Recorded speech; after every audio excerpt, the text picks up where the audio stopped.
Okay. Kita sambung dengan jenayah kola putih. Okay. Nama lain bagi jenayah kola putih ialah jenayah perdagangan. Okay. Jenayah kola putih, nama lainnya ialah jenayah perdagangan. Okay. Mari kita tengok. Kola ni boleh nampak tak dia ada banyak. Satu kalau putih. Bila sebut kola putih membawa maksud mereka yang educated, mereka yang ada pendidikan yang tinggi. Boleh nampak pendidikan tinggi. Contohnya seperti doktor, boleh nampak peguam. Mereka ni mana boleh lulus darjah 4 jadi lawyer, mana boleh faham tak? Okey, jadi ini ialah jenayah kola putih, golongan-golongan yang profesional. Manakala dia kata lagi, kita panggil mereka ini ialah golongan atasan. Kemudian ada satu lagi jenayah kola biru. Kola biru pun boleh berlaku juga, iaitu dalam kalangan mereka yang tidak berpendidikan tinggi. Contohnya seperti mereka sampai SPM je, okey dah. Okay? Contoh kalau nak jadi kerani ke, typist ke, jurutype ke, boleh faham. Okay? Mereka duduk dekat sini lah. Mereka tak payah ada sampai degree. Apa yang jenayah kola biru boleh buat ni? Jenayah kola biru ni dia cepat, kita cepat boleh tangkap dia. Kita cepat dapat tangkap dia. Boleh nampak? Kita dapat tangkap dia dengan mudah. Tapi ni jenayah kola putih ni sangat sukar lah. Boleh faham? Okay? Sangat sukar untuk kita tangkap dia. Sebab dia memang sangat terror. Mari kita tengok. Okey, golongan bijak pandai ni. Jenayah kola putih, definisi ya. Tolong hafal satu definisi, 2 markah. Okey, satu definisi, 2 markah. Tolong hafal satu. Okey, sebarang perbuatan salah yang dilakukan oleh golongan pertengahan. Jadi yang ni you tak payah cakap lah. Okey, yang ni untuk pengetahuan diri sendiri. Bila sebut golongan atasan ni, iaitu golongan profesional. Bahasa Melayu satu S. Iaitu doktor, peguam, boleh nampak, pengurus, pengarah syarikat, CEO, executive officer, itu duduk sana. Yang bersangkutan dengan, sekejap, ambil KW. Okey, yang bersangkutan dengan bidang tugas atau yang mempunyai kuasa untuk membuat keputusan dalam sesebuah organisasi atau agensi kerajaan. Jadi kalau saya ambil macam ni. Jenayah kola putih ialah sebarang perbuatan salah yang dilakukan oleh golongan pertengahan atau golongan atasan yang bersangkutan dengan bidang tugas, okey, untuk membuat keputusan dalam sesebuah organisasi. Saya berhenti sampai sini, 2 markah. Cukup dah. Okey, sekarang ingat masa tak ada. Okey, apakah jenayah kola putih? Jenayah kola putih ialah sebarang perbuatan salah. Jenayah ni ialah salah. Boleh nampak? Sebarang perbuatan salah yang dilakukan oleh golongan pertengahan dan golongan atasan yang bersangkutan dengan bidang kuasa untuk membuat keputusan dalam sesebuah organisasi. Jadi bila kita sebut organisasi, tak kisahlah sama ada dia organisasi swasta ke ataupun organisasi kerajaan. Okey, 10 saat.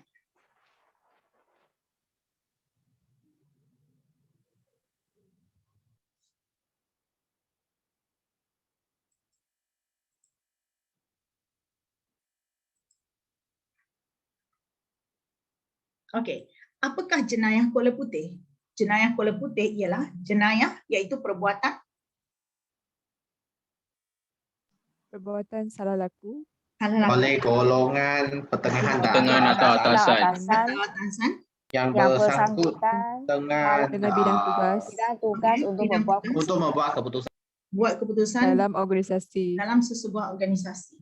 Okey, dalam sesebuah organisasi. Tak kira organisasi apa. Okey, seterusnya mari kita tengok. Ingat terus seterusnya dia kata lagi 6 elemen penting dalam jenayah kola putih. Macam mana kamu nak kata? Kalau kamu nak kata budak tu salah, macam mana kamu nak kata dia salah? Kalau kamu nak kata ini ialah jenayah kola putih, apa unsur-unsur dia?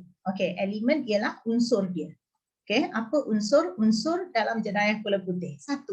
Memang kamu ada niat untuk melakukan perbuatan salah laku tu. Tapi kalau menunjukkan yang kamu tak ada niat, iaitu kamu khilaf. Kalau khilaf tu kamu lepas. Boleh nampak? Khilaf ni maksudnya tiada niat. Memang kamu tak ada niat. Membawa maksud kamu tidak sengaja. Khilaf ni. Okey? Tidak sengaja. Kamu tak tahu bahawa benda tu salah. Jadi kamu pun buat sajalah. Orang suruh tolong sign sini. Kamu pun sign. Jadi bila lepas kamu sign tu, boleh faham tak?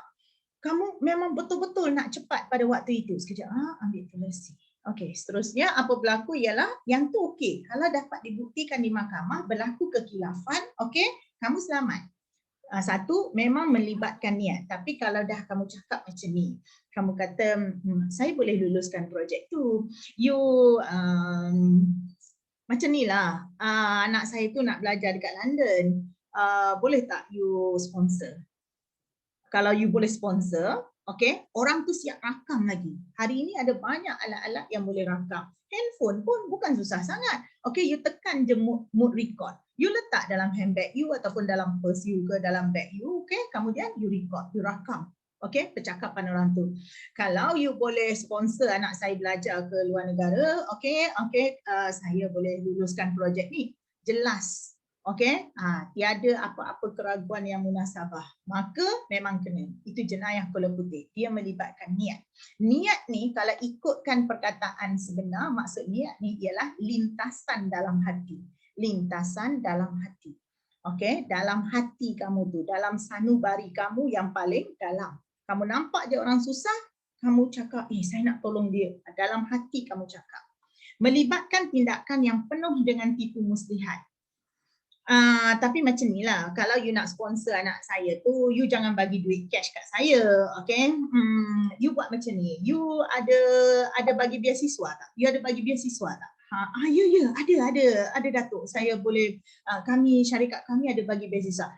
Bagi beasiswa. Nah, nanti saya akan bagi nama anak saya lah. Jadi anak saya tu layak lah untuk dapat beasiswa daripada syarikat you. Nampak tak? Jadi dia tak bagi direct. Dia tak bagi direct. Dia bagi, okay, corner sikit. Kalau tak pun kita buat macam ni. Okay, ada sebuah syarikat, nama syarikat tu ialah Kementerian A. Okay, Kementerian A.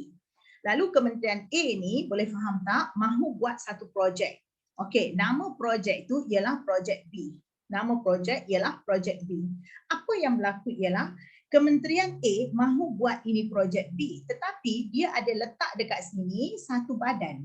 Okey, yang akan menguruskan, okey, badan menguruskan ini projek B. Jadi badan ini kita namakan dia sebagai badan C. Apa yang berlaku ialah Kementerian A tadi terus bayar kepada badan pengurus. Okey, projek pun dimulakan. Tiba-tiba bayar lagi. Apa berlaku ialah dekat sini akan ada ketirisan, tiris membawa maksud bahawa, okey, bocor. Ada berlaku kebocoran. Bocor, iaitu Kementerian A bagi kepada kamu, okey, 2 bilion. Boleh nampak tak kepada sini? Bila sampai kepada projek ni tinggal 0.5 bilion. Mana hilang? Yang hilang ialah 1.5 bilion. 1.5 bilion ini akhirnya hilang dan projek ini tak dapat diteruskan.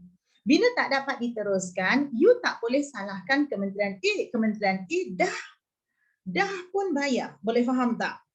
You tak boleh salahkan projek B. Projek B dia tunggu duit. Tak ada duit macam mana dia nak buat? Okey, sekarang kita cari badan yang mengurus. Badan yang mengurus ni, okey, kita tak jumpa. Orang-orang tu tiba-tiba missing. Boleh nampak tak? Hilang begitu sahaja. Dan Kementerian A kata, saya tak tahu. Kami semua dah lantik mereka. Padahal badan mengurus ni sebenarnya ialah orang-orang dari Kementerian A itu sendiri. Jadi dia nak ambil duit tu, dia tak terus ambil duit daripada kementerian, terus masuk dia punya account. Jadi dia buat lagi satu tempat, dia corner itu. Boleh nampak tak? Dia pusing dekat sana, akhirnya okay, kita tak dapat nak tangkap dia. Dia melibatkan tindakan yang penuh dengan tipu muslihat. Kita tahu tu ialah menipu. Kemudian dia berunsurkan kepada penipuan. Okay, niat. Dia sebenarnya niat ni dia ialah benda yang sangat halus. Dia duduk di dalam hati kamu. Saya bagi contoh. Bila you beritahu pada saya, cikgu pinjam duit cikgu. Berapa? Saya kata, saya nak pinjam RM10 lah. Saya tak ada tambang balik. Okey lah. Lalu next week saya bayar ya cikgu. Okey, boleh. Saya kata, okey, sekarang waktu you pinjam duit dengan saya tu, apa niat di dalam hati you? Niat you ialah next week nanti ibu bagi duit terus nak bayar balik pada cikgu Mahani. Okey, itu betul. Tetapi kalau seandainya dalam hati kamu cakap, hari ini ialah hari terakhir untuk saya tuition. Saya tak akan datang lagi dan saya tak akan jumpa lagi cikgu. Boleh faham? Sebenarnya saya tak nak pun bayar duit tu. Boleh faham tak? Okey, jadi saya hanya menggunakan perkataan pinjam. Sebenarnya saya mahu tipu cikgu. Boleh faham tak? Jadi itu ialah berunsurkan kepada penipuan. Niat dalam hati kamu tu kamu sendiri yang tahu. Okey, seterusnya yang keempat. Cikgu. Cikgu. Ya. Tipu muslihat boleh Hmm. ganti dengan perkataan apa, cikgu? Tipu muslihat. Okey, tipu muslihat. Okey. Tipu muslihat, kata lainnya ialah penipuan. Sama. Dia ni, tipu muslihat ni membawa maksud berbagai penipuan. Dia ni ialah kata majmuk, kata ganda berirama. Bukit, bukau. Gunung, ganang. Kuih, muih. Tipu muslihat. Jadi kalau kita nak kata kuih tu ada banyak jenis. Jadi kuih muih kita sebut. Boleh faham tak? Jadi tipu. Lepas you tipu orang ni, you tipu orang ni. Boleh faham? Ingat ya, bila kita dah start menipu, kita kena tipu lebih besar lagi untuk menutup penipuan kita yang sebelum ini. You jangan ingat bahawa senang kehidupan menipu orang ni. Jadi berunsurkan fraud lah. F-R-A-U-D. Ini dalam bahasa Inggerisnya. Fraud. Ingat tak yang kita belajar dulu di semester 2? Boleh ke? Ya, cikgu. Ingat. Ingat Okey, berunsurkan kepada penipuan. Memang ada ciri-ciri dia. Dia melibatkan penyembunyian secara berterusan. Dia akan sembunyi-sembunyi tentang sesuatu tindakan yang dia buat. Saya bagi contoh ya, ada satu orang tu ialah orang dia jenis-jenis macam penguat kuasa. Okey, penguat kuasa majlis bandaran.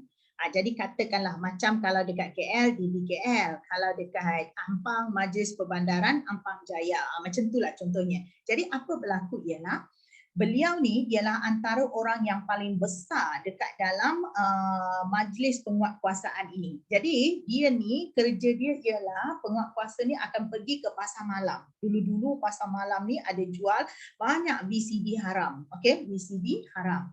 Jadi apa berlaku ialah, ini tauke VCD haram ni, boleh faham? Ni tauke dia rambut 3. Dia ni tak ada rambut. Jadi tauke ni beritahu pada dia, kalau you nak datang mana-mana kawasan pasar malam, you beritahu saya dulu lah. Okay?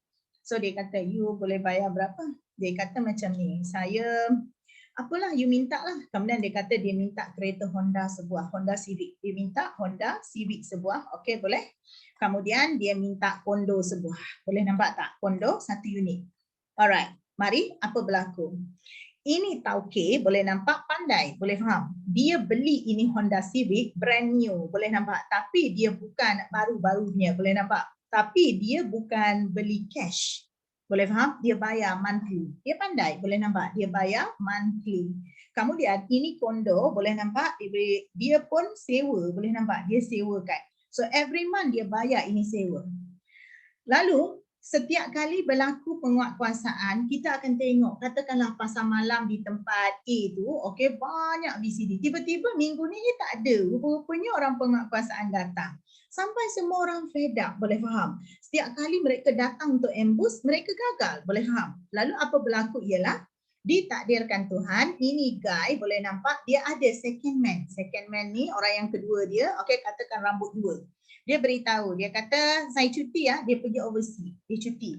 Jadi bila dia pergi bercuti dengan family dia, apa berlaku, dia kata 2 minggu ni ya, I cuti, you jangan pergi mana-mana lah, okay, you just buat tu, dia jangan buat penguatkuasaan, jangan embus mana-mana. Okay lah, kata second man ni. Lalu bila dia pergi je hari yang keberapa, yang ni and the gang penguatkuasaan terus pergi dan tangkap semua sekali, termasuklah ini tauke kena tangkap. Bila ini tauke kena tangkap, ini tauke call dia dari overseas sana. You kenapa tak beritahu saya? Dia kata, oh saya cuti. You mana boleh buat macam ni? Orang dah bayar saya. Sekarang orang sudah marah saya. Boleh faham tak? So apa berlaku ialah, kes ini dibawa ke mahkamah. Dan akhirnya yang ni kata, saya tak tahu, saya tak kenal awak. Saya tak tahu, saya tak kenal awak. Dis penguatkuasa beritahu. Lalu apa berlaku? Okey, dis tauke tunjukkan bukti, okey, dia punya second wife pakai kereta Honda tu saya bayar. Itu kondo yang dia duduk, boleh nampak saya punya, boleh faham tak? Dan saya benarkan isteri kedua dia untuk tinggal di sana. Dia telah ditangkap, boleh faham tak? Jadi itu ialah jenayah kola putih. Dia melibatkan penyembunyian secara berterusan. Jadi first wife dia pun tak tahu bahawa dia ada second wife. Itu. Melibatkan penyembunyian secara berterusan dengan sesuatu tindakan. Apa dia buat? Okay, dia ambil rumah, dia ambil kereta. Tidak melibatkan penggunaan paksaan secara fizikal. Bukan dia pergi dekat karaoke tu, dia letak sana pistol ke, M4 ke, M16 ke, boleh nampak. Kalau you tak bayar, saya akan tembak. Tak. Dia cakap lembut-lembut je. Kalau you nak suruh saya beritahu you, okay, you boleh buat apa? You boleh bayar berapa kepada saya? Boleh faham? Dia cakap lembut. Orang tu cakap, you cakaplah apa you mau. You mau rumah ke? You mau kereta ke? Boleh faham tak? You mau apa? You cakaplah. Boleh faham? Jadi dia pun beritahu. Jadi dia bukan melibatkan paksaan. Tak ada paksaan secara fizikal. Tak ada ancaman. Kalau you tak bayar saya akan report polis. Mana boleh nak report polis? You memang dua-dua salah. Ingat ya, bagi rasuah ke apa-apa boleh nampak. Tak pemberi bersalah, boleh nampak. Penerima juga bersalah. Sama-sama salah. Boleh faham tak? You tengok, macam kes pelacuran. You jangan nak salahkan pelacur tu saja. Kalau tak ada demand, tak akan ada supply. Boleh faham? Okey, yang keenam, berorientasikan matlamat peribadi. Apa matlamat dia? Supaya second wife dia dapat kereta baru. Supaya second wife dia dapat duduk dekat kondominium ataupun dapat keuntungan dalam perniagaan dia. Okey, ini 6 elemen, you tolong ingat. Start semula. Again. 6 unsur penting dalam jenayah kola putih ialah 1, you memang ada niat untuk buat benda tu. Okey, 2, boleh faham tak? Dia ialah penipuan. Okey, dia ada tindakan dia adalah tindakan menipu. Okey, kemudian yang berikutnya ada unsur penipuan. Macam dia pergi tukar nama, boleh faham tak? Okey, hak milik kerajaan dia tukar menjadi hak milik dia. Okey, kemudian yang berikutnya dia buat penyembunyian secara berterusan. Dia sembunyi. Kalau benda baik, you nak sembunyi buat apa? Contoh you makan nasi. You makan nasi. Kalau you masuk dalam kelas cikgu pun, kemudian you dalam keadaan lapar, you beritahu cikgu saya nak makan. Boleh faham? Cikgu pun tak kisah. Tapi kalau orang tu nak isap dadah, ada orang isap dadah cocok dalam kelas, tampar kan? Boleh faham tak? Jadi benda salah, orang memang buat sembunyi-sembunyi. Lagi yang berikutnya, tidak ada paksaan secara fizikal. You tak payah tak apa, boleh faham tak? Saya tak beritahu maklumat kepada you, boleh faham? Yang keenam, okey, matlamat dia adalah matlamat peribadi. Kira lah sama ada bisnes dia ke, okey, syarikat dia ke ataupun diri dia sendiri mau guna barang tersebut. Okey. Tolong ingat 6 elemen penting dalam jenayah kola putih. Ada niat, tindakan penuh dengan tipu muslihat, berunsurkan penipuan, penyembunyian secara berterusan, tidak melibatkan tekanan terhadap fizikal, paksaan fizikal, kemudian ada matlamat peribadi.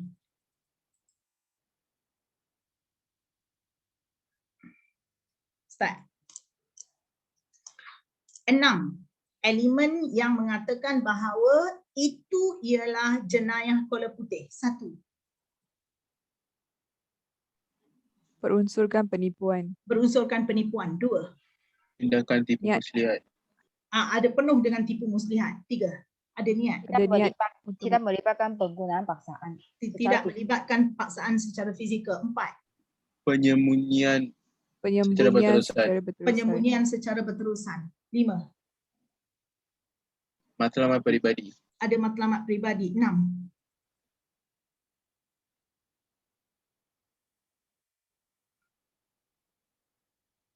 Dah 6 dah ke? Apa yang tak tu? Sudah cikgu 6 lah. Sudah 6 Dah cikgu. Saya silap kira kot. Okey.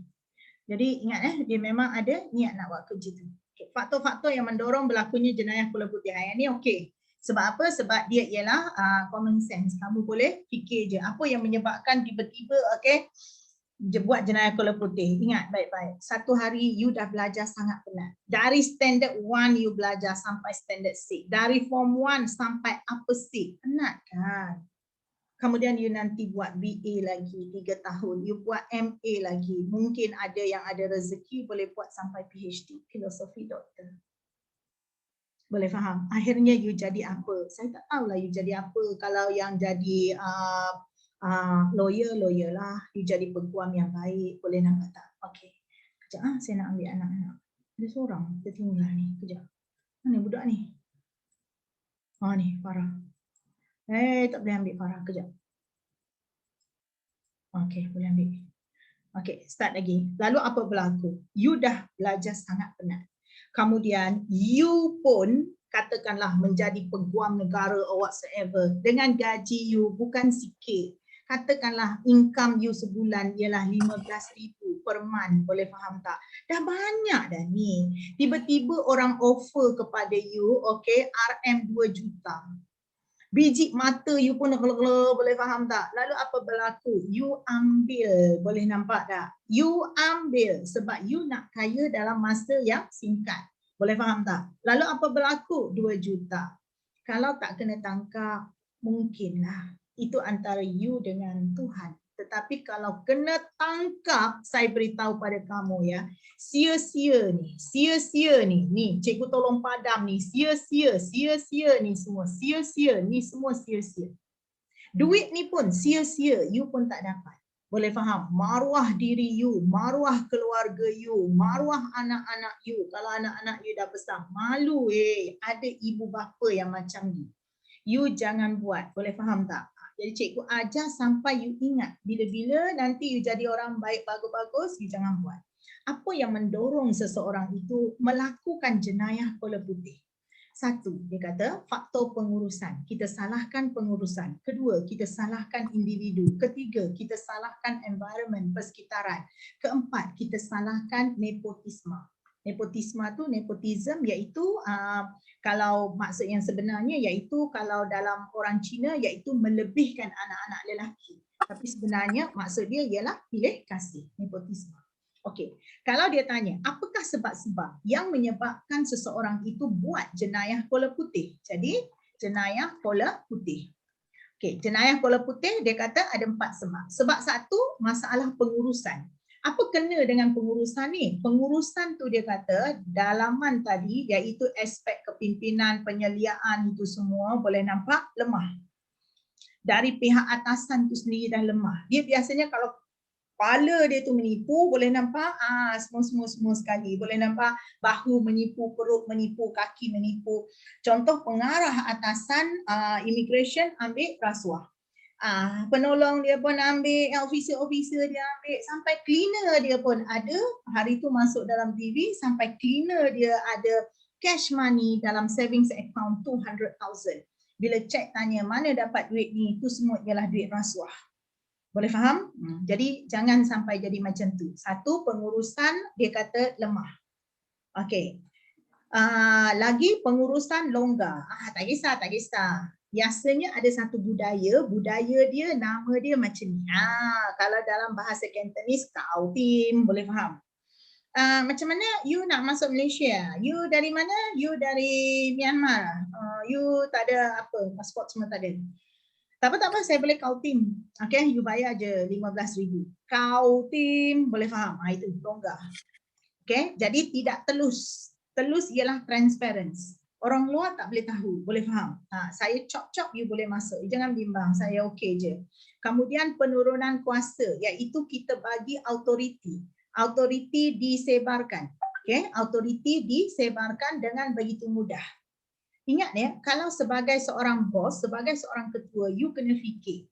Ada orang bawahan you, memanglah orang yang penolong pengarah you. You tengok sikit, dia berkalibar ke atau tidak. Sebab accountability. Kalau dia buat salah, orang akan salahkan you sebab you yang mengagihkan otoriti tadi. Okay? Penurunan kuasa atau pengagihan kerja yang tidak dikawal, disebarkan begitu saja, dan penerimaan gaji yang tidak berpatutan. Kadang-kadang kita kata bahawa gaji yang terlalu kecil. Okay, contoh, you marahkan kepada penguat kuasa. Jadi katakanlah penguat kuasa di BKL, gaji dia baru 800, contoh, gaji dia baru 1,200. Sedangkan kos hidup di bandar, kalau 1,200 dengan anak 3 orang, dengan isteri tidak bekerja, itu we call it as a miskin bandar. Miskin bandar, boleh ikut tak? Lalu apa berlaku bila mereka dibayar oleh tauke-tauke ataupun peniaga-peniaga yang besar, mereka akan ambil. Okey, jadi itu ialah masalah pengurusan. Pengurusan lemah, pengurusan longgar, pengurusan tidak telus, autoriti disebarkan begitu banyak. Okey, gaji pihak pengurusan yang terlalu kecil, lalu mereka tidak puas hati dan mereka pun melakukan jenayah kola putih. Okey, masalah pengurusan yang berikutnya. Yang kedua, kita salahkan individu itu sendiri. Apa sebab? Okey, you sendiri. Mari tengok. Antaranya ialah kekurangan keimanan. Iman ni ialah percaya kepada sesuatu yang you tak nampak. Yang biji mata you tak boleh nampak. Memang maksud iman dalam bahasa Arab, dalam bahasa Melayu ialah percaya. Tapi percaya ni dia ada dua jenis. Satu percaya yang you nampak, biji mata you nampak. Saya tunjuk ni, nampak tak ni? Ni ialah pen. Apa ni? Ini ialah pen. Kamu percaya? Percaya. Kamu nampak dia pen? Nampak. Okey, satu lagi ialah sesuatu yang you tak boleh nampak. Yang you tak boleh nampak contohnya ialah Tuhan. You dah nampak tak Tuhan kat sini? You dah nampak? You tak nampak Tuhan. Okey, angel. Angel tu ialah malaikat. Malaikat. Kalau orang Kristian panggil Gabriel, boleh nampak tak? Gabriel tu ialah Jibrail. Orang Islam panggil Jibrail. Okey, orang Kristian panggil Gabriel. Michael. Michael tu ialah Mikail. Mikail dalam bahasa Islam, dan itu ialah Michael, iaitu yang menurunkan hujan, yang memberi rezeki. Boleh faham tak? Angel. Angel sentiasa mencatat setiap perbuatan saya, setiap isi percakapan saya. Adakah percakapan saya ialah percakapan yang benar atau percakapan saya ialah percakapan untuk menipu orang? Boleh faham tak? Lalu apa berlaku bila you tak percaya bahawa adanya Tuhan yang sentiasa melihat dan mendengar apa yang you bisikkan di dalam hati you, dan ada angel yang selalu mencatat you sedang buat apa, you tengok pornografi, apa pula cikgu, boleh faham tak? You ambil rasuah. Okey, ada bila you tak percaya. Takwa. Takwa ini ialah rasa takut. Boleh faham? Okey, takwa tu ialah rasa takut. Rasa takut kepada siapa? Tuhan. Beza. Rasa takut kepada Tuhan dengan rasa takut kepada insan. Kalau kita takut kepada insan, insan ni ialah manusia. Bila you takut pada orang tu katakanlah dia ada six pack, kemudian sini muscle besar-besar, tattoo dia banyak, boleh faham, muka dia bengis, you takut, you cepat-cepat lari. Bila you nampak dia, you lari. Tapi kalau kita takut kepada Tuhan, you takut kepada Tuhan, you akan dekati Tuhan. Sebab itu kita hari-hari sembahyang, boleh nampak, malam siang kita sembahyang. Sebab kita takut akan Tuhan. Cuba tengok tsunami. You pergi tengok tsunami je lah, boleh nampak tak? Ombak besar. 400,000. Sekelip mata. Habis. Adakah kuasa manusia boleh buat macam tu? Jadi bila you tak takut, you tak ada keimanan, okay? You free thinker. Serta kurangnya pengamalan nilai-nilai murni. Dari kecil lagi tak diajar supaya jujur. Banyak kali cikgu beritahu, Malaysia tak kurang orang bijak. Malaysia tak kurang orang kaya, tetapi Malaysia kurang dengan orang-orang yang jujur. So you mesti jadi produk yang jujur. Okay? Nilai murni, baik hati, tolong menolong. Contohnya tidak amanah. Amanah ni ialah sesuatu yang sangat perlu dijaga. Okay? Ibu mempunyai satu amanah membesarkan anak-anak dengan penuh kasih sayang. Boleh faham tak? Boros. Boros, semua benda nak beli. Boleh faham? Cuba tengoklah dalam bilik. Ada berapa benda yang perlu? Ada berapa benda yang kamu mahu? Sepatutnya yang mahu tu buat semak je. Ambil yang perlu saja. Boros, semua benda beli. Tamak, greedy. Okay? Semua nak, kurang budi pekerti dan seumpama dengannya. So, kalau nak salahkan individu is very easy. Okay? Jadi faktor yang mendorong berlakunya jenayah kola putih, okay? Satu, faktor pengurusan. Pengurusan lemah, pengurusan tidak telus, pengurusan membahagi otoriti sesuka hati. Kedua, kita salahkan individu. Okey, individu lembah iman, individu tiada ketakwaan, individu tak ada nilai-nilai murni, individu tidak amanah, individu boros, individu tiada budi pekerti. Okey, settle. Ingat ya, nak salahkan orang ni senang je. Yang berikutnya, kita salahkan faktor persekitaran. Apa kena dengan persekitaran ni? Iaitu persekitaran menerima hadiah. Jadi satu amalan pula. Okey, bagi-bagi hadiah kepada peringkat atasan. Tak boleh ni, tak boleh. Orang biasa mampu akan ambil benda yang halal. Halal membawa maksud dibenarkan. Contoh benda yang dibenarkan ialah gaji, upah. Okey. Berapa gaji saya? Katakanlah gaji Cikgu Mahani ialah RM2,000 sebulan. Jadi setiap bulan saya ambil gaji per month. Okey, setiap bulan saya ambil gaji 2,000 sebulan. Itu halal. Boleh faham? Okey, dan kita akan tinggalkan okey sesuatu yang haram. Haram ini membawa maksud tidak dibenarkan. Haram membawa maksud tidak dibenarkan. Itu maksud satu halal, satu haram. Okey, contoh benda yang haram iaitu curi. Saya tak mencuri. Contoh di pusat tuition kasturi ada banyak A4 paper. Lalu saya pun ambil A4 paper tu beberapa helai atau beberapa rim saya bawa balik kat rumah bagi anak-anak conteng. Boleh faham? Saya mencuri tu. Boleh faham tak? Ini ialah orang biasa. Saya ialah orang biasa. Ni, orang biasa. Dia cakap, bukan orang baik katanya. Tak.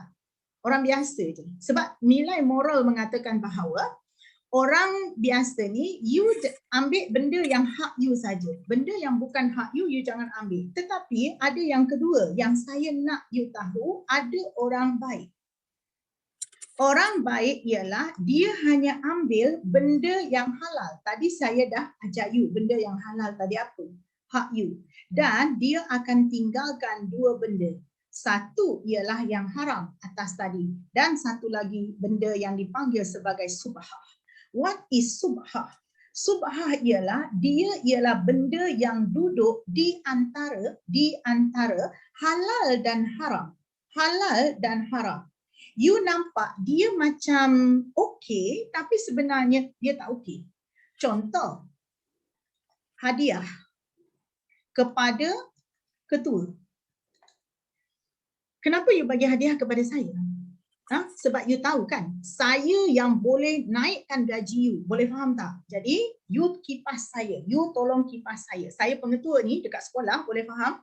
Jadi, bila tiba je birthday saya, okay, cikgu-cikgu bagi saya hadiah. Ada yang bagi hadiah best-best lah, mahal-mahal lah. Ada yang bagi gelang kaki, gelang tangan, macam-macam gelang. Boleh faham?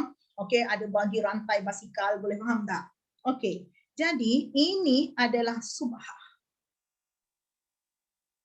Benda ni sedikit sebanyak akan mempengaruhi saya. Boleh faham tak? Oh, dia tu memang selalu tolong saya. Dia memang selalu baik. Suka bagi saya hadiah apa-apa. So, saya rasa saya nak naikkan pangkat dia. Tak boleh? Boleh nampak? Hadiah. Tak mau. Benda ni lagi besar pangkat you, lagi susah kehidupan you. Boleh faham? Lagi banyak you akan berhadapan dengan benda yang subhah. Saya bagi contoh ya. Kalau you ialah isteri kepada tentera. You ialah isteri kepada tentera, peringkat atasan. Peringkat atasan ni macam Lieutenant Colonel, Brigadier General, General 3 bintang, 2 bintang, 4 bintang, 3. Memang hebatlah Datuk Tan Sri husband you. You tahu tak, tempat makan dia kita panggil mes pegawai. Di mes pegawai tu, you boleh makan sesuka hati you dan you boleh, orang akan hidangkan makanan semua sekali. Pada masa yang sama, you siap boleh bawa balik lagi. Boleh nampak makanan tu sekejap. Saya nak ambil anak ni, tak boleh masuk. You boleh ambil lagi makanan tu, bawa balik pula ke rumah you, bagi anak-anak you makan. Dan anak-anak you pun boleh makan lagi dekat situ. Soalan saya ialah, kalau betul ianya halal, boleh faham tak? Kenapa isteri-isteri sarjan, itu semua tak dapat makan dekat tempat yang sama?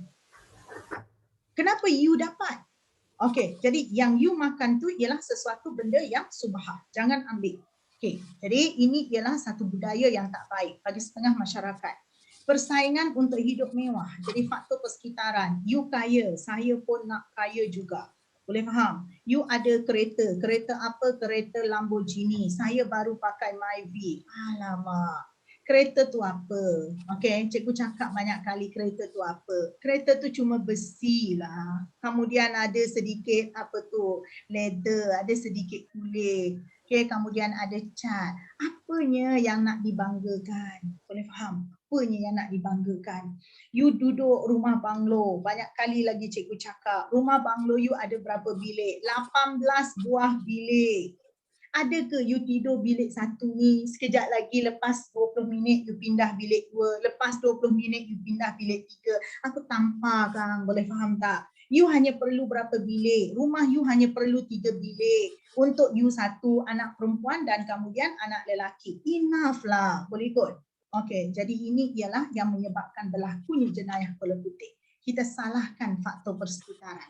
Persekitaran yang suka memberi hadiah, persekitaran yang sering berlumba-lumba untuk hidup mewah dengan cara yang salah. Okey? Seterusnya, mari kita tengok amalan yang keempat, iaitu masalah yang keempat, faktor yang keempat iaitu nepotisme, iaitu pilih kasih. Mengutamakan pengambilan ahli keluarga sendiri untuk menguruskan suatu perniagaan boleh mengakibatkan penyalahgunaan kuasa dalam kalangan pengurusan peringkat atasan. Yang ni kita panggil kabel. Pernah dengar tak orang sebut kabel? Kabel-kabel ni maksudnya macam kabel wire-wire, boleh faham? Kalau saya kata budak tu kita nak ambil jadi apa tu, saya punya assistant. Lalu apa berlaku? Kita ambil saudara mara kita. Okay? Jadi sedangkan orang dah dah beratur tak tahu lama mana dari 6 o'clock in the morning untuk datang interview. Penat-penat orang datang interview dari Kedah, dari mana, ada yang tidur kat masjid bagai. Tiba-tiba you ambil siapa? You ambil anak saudara you. Tapi kalau setakat nak ambil anak you, anak saudara you, tak payahlah menyusahkan orang. Boleh ikut tak? Jadi inilah yang menjadikan berlakunya jenayah kola putih. Ini dia 4 faktor. Tolong ingat sekarang 4 faktor.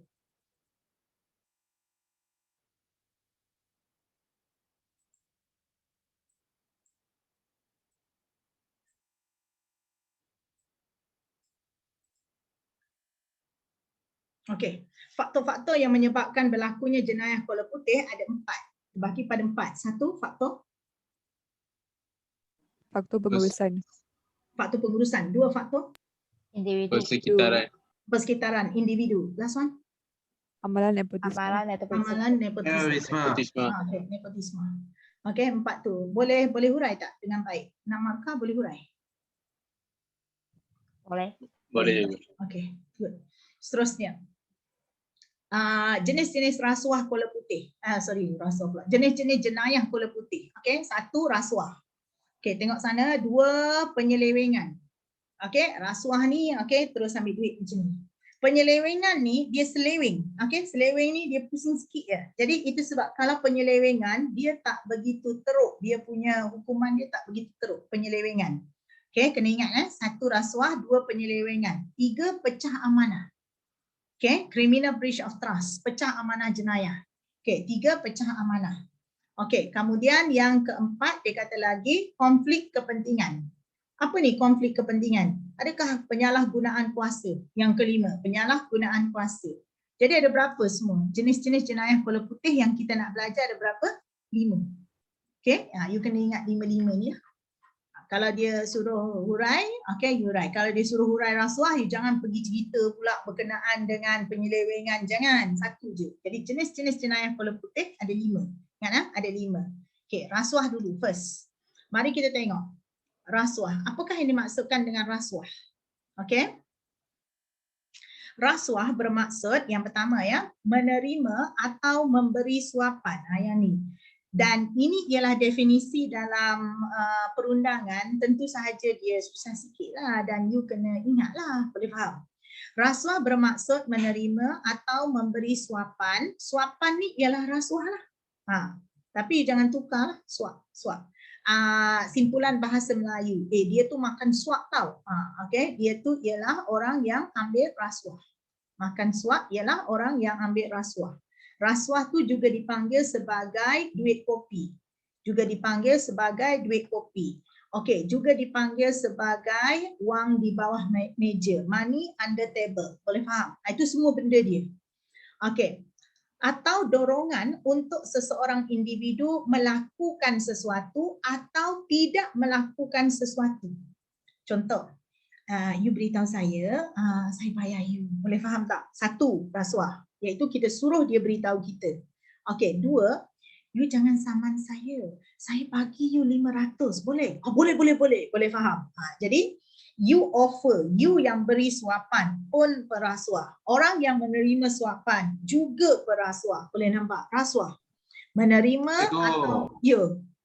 Macam tu, lu mau settle sini ke you mau saya bagi saman? Jadi tapi you kena ingat, bukan semua buat macam tu. Boleh faham Ini tak? ada pengalaman. Ada pengalaman dia kata. Ada satu kali tu kisah benar. Okey, satu orang tu koinsiden adalah orang yang boleh dipercayai lah, memang duduk kat situ. Lalu apa berlaku? Satu orang lelaki, tak tahulah apa salah dia buat. Kemudian mungkin polis tu cakap macam tu lah, macam yang you cakap. You nak settle sini ke atau you nak saya bagi saman? Macam tu lah. Kemudian itu guy, boleh faham, bawa keluar duit RM50 ringgit. Boleh nampak? Kemudian dia baling kepala itu polis. Dia baling kepada itu polis. Lalu apa berlaku? Waktu tu memang tak ada IG, tak ada apa lagi, 1990s. Lalu apa berlaku? Okay, dia kata lagi, lu memang mau wang kan, sebab tu you tangkap saya lah. Dia marah lah itu polis. Kemudian dia pun baling duit. Nah, lu, dia kata, angkatlah ini wang. Dia baling. You tahu tak? Dia baling itu duit, boleh faham tak? Itu polis tu dia 2 orang, boleh nampak? Dia naik itu kereta peronda. Lalu dia terus gari, gari bawa naik ke belakang. Kemudian dia terus ambil duit itu RM100. Boleh faham tak? Dan ada orang dekat situ. Kemudian dia terus pergi ke balai, dia report. Ini orang mahu bagi kami suapan, mahu bagi kami rasuah. Kena teruk tu tau. Kena teruk. Jadi dengan kata lain, you jangan bila you tengok je kepada polis, okay, ataupun pada orang mana-mana, bila you dalam keadaan terdesak, memang you salah. You yang langgar lampu merah. Okay? Kalau dia tak offer you, contoh dia kata, kita mau settle sini ya, you boleh letak duit bawah license for example. Ya, betul cikgu. You jangan pergi cakap, boleh tak saya bayar you RM50? Dia gari you nanti. Boleh faham tak? Ya, betul. Dia cakap, berapa you ada? Letak bawah lesen. Kalau seandainya dia offer tu lain cerita. Kalau tak, dia boleh tangkap. Tapi kedua-duanya ialah perbuatan yang tidak bermoral. Ni kita sedang belajar ni, benda ni. Ingat kalau boleh you jangan langgar lah lampu merah tu. Cikgu, bagi RM50 settle 300 punya saman berbala cikgu. Tapi bukan kata kita tak baik, tapi dekat keadaan itu ala bayar je mau lah. Settle je cikgu. Naik mahkamah leh. Kalau dia tak nak, you jangan offer dia. Nanti dia boleh saman dia. Dan you tahu tak, setiap polis katakanlah you baling-baling duit macam tu. Mereka ada maruah diri lah. Okay, you baling duit. Berapa you baling duit? Katakanlah you baling duit 100 ya. If I not mistaken, mereka akan dapat 3 kali ganda. Nanti mereka akan dibayar 3 kali ganda. That means dia akan dapat RM300 plus dengan dia dapat sijil kerana tidak menerima rasuah. Boleh faham tak? Jadi kalau dia bukan dia yang suruh, dia tangkap. Okay, jangan buat. Perbuatan yang berkaitan dengan tugas atau urusan rasmi prinsipal berkenaan. Okay, sampai sini ni. Ini definisi dia, 2 markah. Cikgu susah saya nak ingat. Jadi dua-dua tu you kena terima. Maksud rasuah iaitu menerima. Itu saya tadi, katakanlah saya polis, okay, kemudian saya memang nak ambil rasuah. So saya ambil rasuah tu. Dia rasuah ni boleh nampak, saya bagi maksud yang mudah lah. Saya bagi analogi yang mudah. Dia seumpama racun. Dia seumpama satu racun. You bawa balik racun ke rumah. Sama ada isteri you tahu itu racun, anak-anak you tahu itu racun, atau anak-anak tak tahu pun yang you bawa tu ialah racun. Sebab mereka ingat bahawa yang you bawa balik tu ialah duit gaji yang halal dan bersih. Mereka tak tahu. Tapi you tahu kan, kalau namanya ialah racun, sama ada you tahu atau you tak tahu, bila you minum itu racun, you pasti akan membawa kesan baik atau buruk. Definitely kesan buruk. Dia akan merosakkan. Okey, lalu apa berlaku? You bawa balik itu racun, iaitu duit tadi, poison. Boleh faham? You bukan bawa balik dalam bentuk duit. Mungkin you bawa balik dalam bentuk coklat, Kinder Bueno. Boleh nampak tak? Okey, 1 lori bagi anak makan. Lalu apa berlaku? Anak kena diabetik. Anak kena masalah kidney. Okey, kegagalan buah pinggang. Boleh faham? Anak menjadi sangat degil. Semua tak mahu dengar cakap. Boleh faham tak? Isteri berantakan. Isteri ada affair dengan kawan sekelas yang lalu, ex-boyfriend. Rumah tangga you hancur. For what? Boleh faham? Jangan bawa balik racun ke rumah. Okey, biar anak orang boleh makan coklat Kinder Bueno. Anak kita hanya boleh minum air kosong dan makan nasi putih, letak kicap 1 biji telur. Anak kita sihat? Sihat. Anak kita baik? Baik. Anak kita akan menjaga negara ini dengan baik. Itu rasuah. Baik you menerima ataupun you memberi suapan sebagai dorongan untuk melakukan atau tidak melakukan sesuatu yang berkaitan dengan tugas atau urusan rasmi prinsipal berkenaan. Berhenti sampai sini 2 markah. Boleh tak tolong ingat definisi rasuah ni? You balik rumah boleh tak tolong ingat? Saya tak boleh nak tunggu-tunggu you.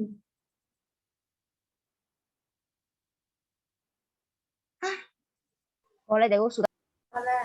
Sudah ingat. Okey. Suapan terdiri daripada, suapan ni apa tadi? Rasuah lah. Tadi kan cikgu kata, suapan tu ialah rasuah. Terdiri daripada duit. Mungkin duit. Terdiri daripada hadiah. Okey, you tak payah tu lah, saya bagi you jam tangan je, patik pilih. Tak mahal lah, boleh nampak tak? Yang ni 380,000, patik pilih. Boleh faham tak? Ambil hadiah. Okey, bonus. Kita panggil you sebagai bonus. Tak apa. Kita hantar beras kat rumah you, kita hantar sardin 50 tin. Ingat ya, undi saya tahu. Saya nak jadi yang berhormat dekat kawasan ini. Boleh nampak? Rasuah. Okey, seterusnya dalam perkhidmatan, jawatan, upah dalam bentuk upah. Tak apa ni.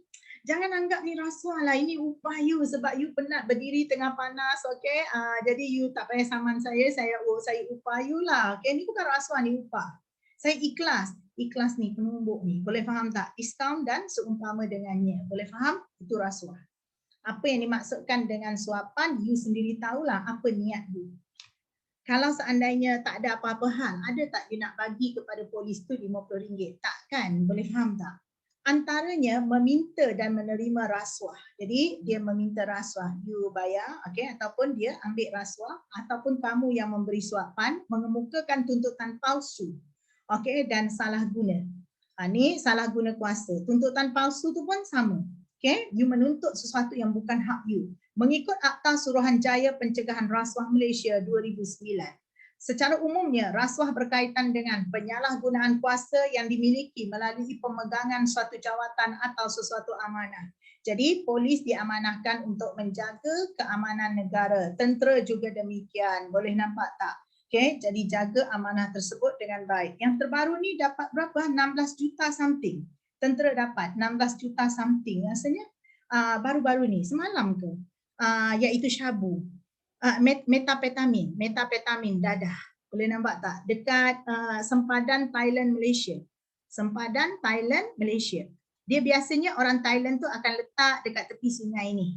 Kemudian memang tentera tu akan lalu dekat tepi ni. Lalu apa berlaku? Nanti orang Malaysia ni akan lalu dengan bot. Nanti dia datang, dia ambil. Tapi sebelum sempat bot ni datang ambil, boleh nampak, perahu ke bot ni datang ambil, tentera dah jumpa dah tu. Jadi harganya 16 juta something. Saya tak kisah dengan harga duit tu. Tapi saya membayangkan berapa ramai, boleh nampak, rakyat Malaysia yang akan hancur disebabkan oleh dadah tersebut. Metapetamin adalah sejenis dadah yang agresif ya. Yang itulah kalau dia dah ambil tu dia boleh bunuh orang, dia tak ada rasa apa. Ya? Okey, seterusnya. Jadi dia kata, kamu telah diberi amanah. Jadi apa kamu buat? Kamu buat penyalahgunaan kuasa. Katakanlah askar tu, contoh, dia tengok dadah tu, dia tahu harga dia berjuta-juta. Jadi bila ada bos tu datang, orang tu datang je nak ambil, dia dah tahan. Dia kata kami akan serahkan kepada pihak polis macam-macam. Unless you bagi kami 1 juta. Boleh nampak? Kami ada 6 orang sini, you bagi 3 juta lah. Jadi seorang dapat 0.5 million. Jadi apa berlaku? Orang tu pun cakap nanti kami pusing balik tanya dengan bos. Bos kata bagi 3 juta sebab harga benda tu ialah 16.5 juta for example. That means mereka telah ambil rasuah. Tapi ini tidak. Mereka telah berjanji depan Yang di-Pertuan Agong bahawa mereka akan mempertahankan tanah air. So baguslah mereka tidak ambil rasuah. Okey, merangkumi perbuatan meminta, menerima, menawar sama, offer pun sama. Okey, memberi rasuah, membuat tuntutan palsu dan menyalahgunakan kedudukan ataupun menyalahgunakan jawatan. Ciri-ciri utama rasuah. Mana dia nak tahu bahawa dia tu sedang buat rasuah? Satu, melibatkan pemberi atau penerima. Kalau you tak beri, dia tak boleh terima. Boleh faham tak? You salahkan penguatkuasa tersebut. Habis you tak salah, sama-sama salah. Pemberi rasuah bertujuan untuk mengikat penerima, okey, iaitu penguatkuasa tadi dan berkehendakkan penerimaan memihak kepadanya secara sulit. Semua benda tu dibuat secara sulit. Boleh nampak? Sebab benda jahat ni satu unsur dia iaitu dia mesti dibuat secara sulit. Kita tak nak bagi orang nampak. Okey, kalau benda tu benda baik, okey, seboleh-bolehnya kita nak tunjuk dekat orang, kita tolong orang ni, tanpa kan, boleh nampak tak? Kalau benda biasa kita okeylah, buat pun tak apa, tak buat pun tak apa di depan orang. Sulit. Okey, tapi kalau you nak tahu benda tu jahat atau benda tu baik, kalau bagi saya senang je. Kalau seandainya tiba-tiba angel datang, malaikat datang, kemudian nak cabut nyawa, dia nak ambil nyawa saya. Dia nak ambil nyawa saya. Dia nak cabut nyawa saya. Saya sedang apa? Saya sedang apa? Contoh, you cakap, isap rokok. Rokok je teacher, bukan isap dada. Tapi persoalannya ialah sedang saya hisap rokok. Hisap rokok. Saya habis nyawa saya di situ. Saya nak. Atau sedang saya minum arak. Atau kalau saya lelaki, saya sedang melanggani pelacur. Lalu pada waktu itu nyawa saya dicabut. Saya nak. You mesti nak nyawa dicabut dalam keadaan yang baik. Contoh kalau cikgu sedang mengajar. Boleh nampak? Sedang mengajar, habis nyawa dia. Boleh faham tak? Itu maksudnya. You sedang sembahyang. Kemudian nyawa you dihabiskan pada waktu itu. Atau you sedang baring, tidur. Itu okey. Jadi you nak tahu benda tu salah atau tak salah, ditanya. Kalau seandainya mati dalam keadaan itu, sanggup atau tak sanggup? Sedang ambil rasuah, mati. Go to hell. Okey, memberi rasuah. Kemudian berlaku pelanggaran perjanjian oleh penerima yang telah mempunyai majikan. Majikan cakap, buat penguatkuasaan, amanah, jangan ambil duit, orang salah-salah, boleh faham? Macam mana kedai itu boleh melimpah sampai ke pedestrian, okey? Lepas dia buat kedai dia dekat situ, sampai bukan setakat pedestrian, orang nak jalan kaki 5, lempah lagi sampai ke atas jalan-jalan raya, boleh faham? Okey, dia punya meja kerusi untuk orang-orang makan. Mana tu? Macam mana dia boleh letak kerusi sampai ke jalan-jalan raya? Mana penguatkuasa? Dah ambil rasuah dekat sana. Okay. Sedangkan you ada satu majikan, dah bayar gaji, cukup lah. Okay, cukup. Cukup ni ialah qanaah. Saya kena ajar you sampai betul-betul you faham. Ada satu imam, nama dia Imam Syafi'i. Imam Syafi'i ni ialah imam besar. Satu orang lelaki datang beritahu dia, Imam, saya bagi contoh, harga duit dia dalam dinar lah Arab. Saya bagi contoh dalam RM. Dia cakap, contohlah dia cakap, saya kerja kerani dekat pusat tuition kasturi. Gaji saya tu, saya bagi contoh sekarang, gaji saya tu 3,000 sebulan, selalu tak cukup.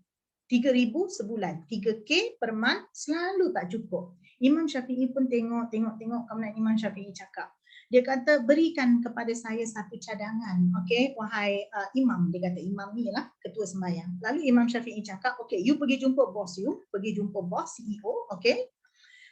You beritahu gaji tak payah 3,000, 2,000 je. Lalu apa berlaku? Dia pun cakap, okey.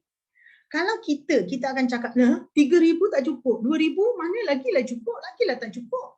Tapi ni ialah since dia yang tanya, okey, permasalahan dia. Dia pun balik, dia beritahu pada bos. Bos dia kata, next month gaji saya, okey, sekarang bulan Januari, okey lah Januari. Okey, tak payah gaji 3K bos. 2K je cukup. Baguslah bos kata. Bos pun suka. Okey lah. Lepas tu dia dapat gaji 2K pada bulan Februari, kemudian bulan Mac dia datang lagi. Dia cakap pada Imam Syafi'i, tak cukup 2K ni. Oh, Imam Syafi'i dengan tegas beritahu, okay, you pergi jumpa bos you, you beritahu gaji you ialah 1,000 je. Tak payah 2,000, 1,000 je. Baik, dia kata. Dia pun jumpa balik bos. Oh, bos lagi happy. Gaji saya bos tak payah 2,000, okay, 1,000 je. Kemudian apa berlaku? April dia datang balik, jumpa dengan Imam Syafi'i, beritahu, wahai Imam, terima kasih banyak. Boleh nampak tak? Gaji 1,000 itu sememangnya sangat cukup. Boleh faham tak? Cukup. Lalu apa berlaku? Okay, Imam Syafi'i beritahu, mula-mula you datang jumpa saya, you beritahu jenis pekerjaan you. Saya tahu bahawa pekerjaan you tak selayaknya dibayar gaji sampai sebegini mahal. Maka keberkatan sudah tidak ada dekat situ. Sebahagian daripada gaji you adalah gaji yang tidak bersih ataupun gaji yang haram you bawa balik ke rumah. That's why, okay, kereta you selalu rosak, okay, rumah you blackout, boleh faham tak? Okay, elektrik you satu demi satu lampu mati, boleh faham? Dan you semua kena keluar duit. That's why duit you tak cukup. Lalu saya pun tak tahu nak bagi berapa. Saya cuba je 2,000 dulu. Bila you kata bahawa 2,000 tak cukup, saya tahulah bahawa sebenarnya gaji yang sepatutnya untuk you hanyalah 1,000. Bila 1,000, dia ngam dengan pekerjaan you. Apa yang berlaku ialah, okay, rumah you tak ada masalah, kereta you tak rosak-rosak, boleh faham tak? Tak ada masalah apa-apa, maka RM1,000 itu adalah cukup. Jadi duit bukan banyak, tetapi duit yang perlu dibawa balik ke rumah ialah duit yang berkat. Bukan banyak, tetapi berkat. Trust me, boleh faham? Jadi dia kata lagi, mengapa jadi macam ni? Dia kata, you dah dibayar gaji. Tak kira lah kalau gaji you 2,000 ke 3,000 ke, dah bayar. Yang you nak ambil lagi duit lain buat apa? Mempunyai alat terpenting. Macam tadi saya bagi contoh. Bagi contoh sampai you benar-benar faham. Okey, saya bagi contoh saya sebagai seorang guru. Saya kata, kalau saya menjadi seorang guru yang sekejap saya nak ambil, ada satu budak tertinggal. Ya Tuhan. Tak boleh ambil, kejap. Okey. Okey. Sekarang saya kata, saya nak jadi seorang guru. Boleh nampak tak? Saya nak jadi guru yang baik. Saya ambil yang halal. Yang halal saya ialah apa? Yang gaji. Saya tinggalkan, boleh nampak, yang haram. Yang haram saya tak ambil. Yang haram saya tak dicuri barang kasturi. Tapi you tak tahu apa itu yang subhah. Saya beritahu kamu, apakah yang subhah? Satu orang lelaki datang ke pusat tuition kasturi. Boleh nampak, katakanlah cawangan A. Lalu apa berlaku? Dia beritahu kepada ini pekerja cawangan A. Boleh nampak, ini pekerja. Anak saya tu ada masalah, okey, tak boleh belajar macam ni. Kemudian orang ni cakap, oh kalau macam ni you ambil personal tuition lah. Boleh nampak tak? Personal tuition ni, okey, you terus contact Cikgu Mahani. Boleh nampak tak? Ini personal tuition. Lalu bapa dia ni pun terus sahaja pergi kontak saya. Bila dia kontak saya kata macam ni. Boleh tak cuba dulu anak tuan, boleh nampak, masuk dulu ke kelas biasa. Saya bagi kelas untuk percubaan. Masuk seperti pelajar-pelajar lain. Bayaran yuran dia kalau form 5 tu dalam RM40, RM50 je. Lalu kalau dia boleh ikut, tak payah buat personal class. Sebab personal class ni mungkin saya akan charge lebih mahal. Boleh nampak tak? Charge lebih mahal. Lalu anak dia pun cuba. Bila anak dia cuba, anak dia kata okey, saya boleh ikut. Mengapa saya tak terus dia ambil, boleh nampak tak, beritahu kepada parents, anak you ni memang perlukan personal tutor. Dia perlu one-to-one basis. Dia tak boleh ajar ramai-ramai dalam kelas. Katakanlah saya pun charge dia RM350, RM450, saya charge dia mahal-mahal. So saya akan dapat more income. Ini adalah satu benda yang subhah. Walaupun kelihatan dia macam halal, iaitu saya kerja, you bayar saya dalam bentuk duit, iaitu yuran tadi dalam bentuk gaji. Tetapi you mesti ingat, orang ni datang ke pusat tuition kasturi. Saya telah blok pusat tuition kasturi dan saya biarkan pusat tuition kasturi, owner saya, boleh nampak, iaitu majikan saya, dan saya ambil wang tersebut. Jadi wang itu adalah wang yang subhah. So kalau you mahu jadi orang yang baik, you bukan hanya tinggalkan yang haram, you kena tinggalkan sesuatu yang subhah. Macam tadi cikgu kata hadiah tadi, jangan ambil, boleh faham? Okey, seterusnya. Mari kita tengok. Secara umumnya dia kata lagi ciri-ciri rasuah. Satu, ada pemberi, ada penerima. Dua, dia kata tujuannya untuk mengikat penerima. Tiga, berlaku pelanggaran perjanjian dengan majikan utama dia. Keempat, dia kata lagi alat terpenting dia ialah wang. Kalau you tak guna wang, benda berharga. Benda berharga tu apa dia? Kereta, tadi cikgu kata. Kondo maniam, boleh faham tak? Okey, lagi. Mendatangkan keuntungan kepada pihak yang terlibat. Saya untung sebab apa? You jangan ingat bahawa saya tak untung. Bila you beritahu kepada saya hanya bayar kepada you kondo dengan itu hanya lebih kurang 4,000 lah sebulan saya belanja. Tapi saya beritahu pada tauke-tauke lain, saya mungkin akan dapat 40,000 dari situ. You rasa you untung sebab you dapat rumah dan kondo. Boleh nak? Kondo dan juga kereta. Rumah dan juga kereta. Tapi saya dekat situ saya pun dah untung. You nampak tak? Jadi dia sebenarnya ialah win-win situation. Boleh faham tak? Situasi menang-menang dan dia akan menyebabkan satu pihak yang kalah teruk. Siapa dia? Iaitu pihak kerajaan misalnya ataupun majikan dia yang asal. Boleh? Majikan dia yang asal. Okey. Okey, ada masalah tak yang ni? Macam Ya, ada, cikgu. Tak ada, cikgu. Tak ada, okey. Seterusnya, ciri-ciri rasuah lagi yang berikutnya. Ingat ya, cikgu ni ajar sebab cikgu rasa mungkin nanti you akan cikgu ajar betul-betul ni sebab cikgu harap you nanti jadi orang besar dalam kerajaan dan jangan ambil rasuah. Okey? Mempunyai unsur-unsur penipuan, helah. Helah ni tipu lah, tipu helah. Tadi kawan tanya, cikgu apa maksud tipu muslihat? Kata lain bagi tipu muslihat, helah. Helah pun sama. Okey, penyelewengan, buat penyelewengan dan lain-lain. Tapi penyelewengan ni dia sikit je. Kalau helah ni dia lebih kepada penipuan. Wujudnya pelanggaran etika kerja. Itu tak beretika lah.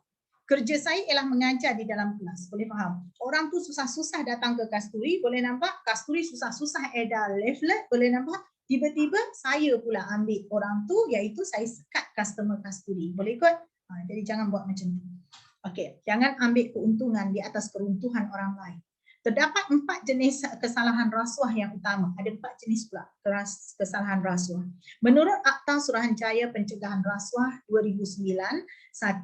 Meminta dan menerima rasuah Seksyen 16 dan 17A. Perbuatan meminta rasuah. Macam tadi saya kata, you bayarlah berapa you boleh bayar.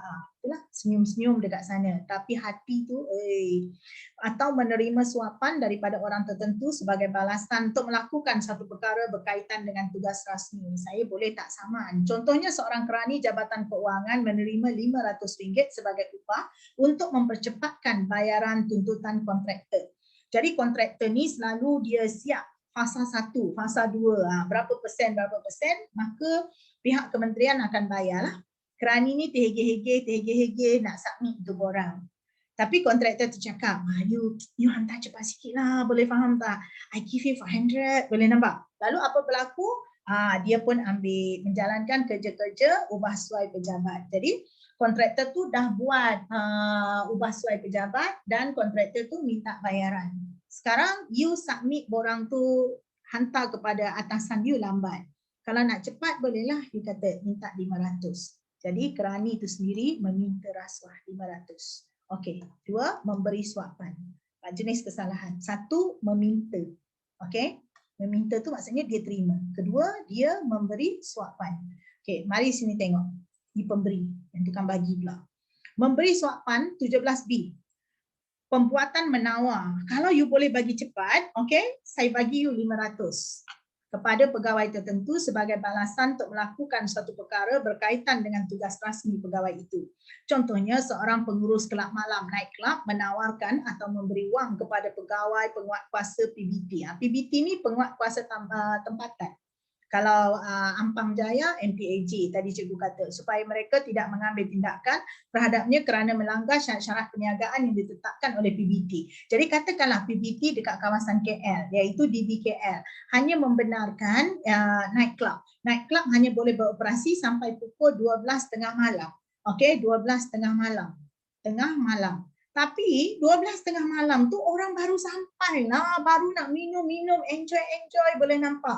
4 AM baru mereka nak balik, boleh faham tak? 4 pagi baru nak balik. Lalu apa berlaku? Orang di BKL datang, okey, lalu saya beri kepada dia suapan. Saya ialah pegawai tadilah, pegawai besar dekat pengurus saya. Saya ialah pengurus night club tadi.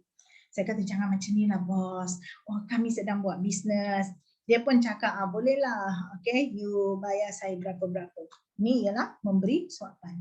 Jadi satu meminta, kemudian dua saya yang offer beri suapan.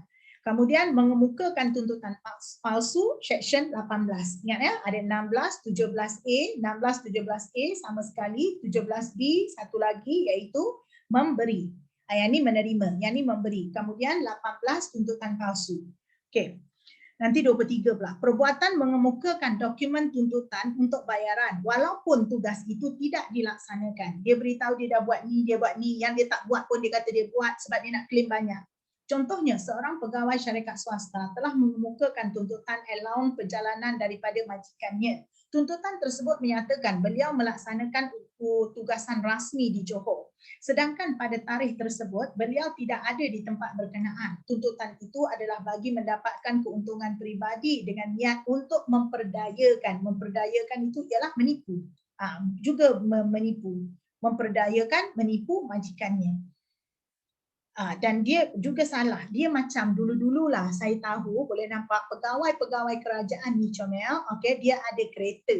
Jadi kereta dia tu boleh nampak kalau seandainya kereta dia 1.5 cc, 1500 cc atau bawah daripada 1500 cc. 1.5 cc ni dia macam Wajah ke, Wira ke, Perdana tu dah 2000 cc, boleh nampak 2.0. Okey, kalau bawah daripada 1.5 cc contohnya seperti kancil lah. Kancil 850 cc sampai 1000 cc jenis kereta. Kalau katakanlah yang ni kita kira 1 kilometer ialah contoh, saya pun tak ingat, okey, 35 sen. 1 kilometer 35 sen dulu. Yang ni 1 kilometer ialah 20 sen contohnya. Boleh faham? Lalu apa berlaku? Pengetua beritahu kami ada bawa pelajar. Pergi mana pelajar ni? Oh, pergi debate. Boleh nampak tak? Okey. Lawan perbahasan. Iaitu dari KL, lawan dekat mana? Seremban. Boleh nampak? Lawan dekat Seremban. Saya bawa kereta perdana saya. Boleh nampak? Dia claim perdana. Tapi dia sumbat semua budak tu dalam kancil dia. Sebab apa? Sebab kalau kancil 850 cc ni, okey, dia punya petrol adalah lebih murah. So dia dapat untung, petrol murah, so guru besar dapat untung besar. Boleh faham dekat situ? So di situlah kita katakan bahawa tuntutan palsu. Salahlah tu, boleh faham. Duit haram semua tu, boleh faham. Duit yang tak betul. Mengemukakan tuntutan palsu. Yang berikutnya salah guna kuasa, section 23. Salah guna kuasa. Ada 4 Okay, ada 4. Salah guna kuasa. Pegawai menggunakan jawatan dan kedudukannya dengan membuat keputusan dan tindakan untuk kepentingan peribadi seperti dia melantik kontraktor atau pembekal yang memang ada kepentingan di dalamnya, iaitu siapa? Isteri dia. Jadi dia ni ialah orang yang kerja dia bagi tender. Contoh, saya ialah pegawai tinggi tentera.